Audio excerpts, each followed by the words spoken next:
আসসালামু আলাইকুম ওরহমতুল্লাহ। আলহামদুলিল্লাহ। বন্ধুরা কেমন আছেন? সেই রাস্তা, যে রাস্তার লাইগা হাসনাত আবদুল্লাহ সরকারের কাছে ভিক্ষা চাইছে যেন এই রাস্তা দিয়া 10 থেকে 15 লক্ষ লোক আসা যাওয়া করে ব্রাহ্মণবাড়িয়া বিশ্ব রোড থেকে। এটা কুমিল্লা ক্যান্টনমেন্ট পর্যন্ত এই রোডটা, পুরোটা রোডই হাইওয়ে রোডের মতো নয়, কিন্তু এখন রোডটা পরিপূর্ণ কাজ হয় নাই।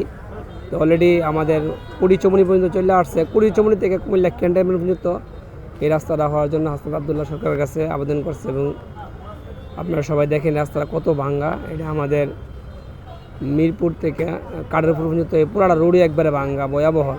প্রচুর পরিমাণে গাড়ি ঘোড়া চলে এখানটা। তারপরে রাস্তাটা মানে এখন পর্যন্ত আপনার ঠিক হইতেছে না। এটা সবসময় দেখতেছি সবসময় ভাঙ্গা। তো আপনারা দোয়া করবেন এই ট্রেনটার জন্য ফাঁস হয়। হাসনাত আবদুল্লাহ সবাই দোয়া করবেন। সে একটা এমপি না, সে জনগণের বন্ধু। এই বলে শেষ করলাম। আসসালামু আলাইকুম ওয়া রাহমাতুল্লাহ।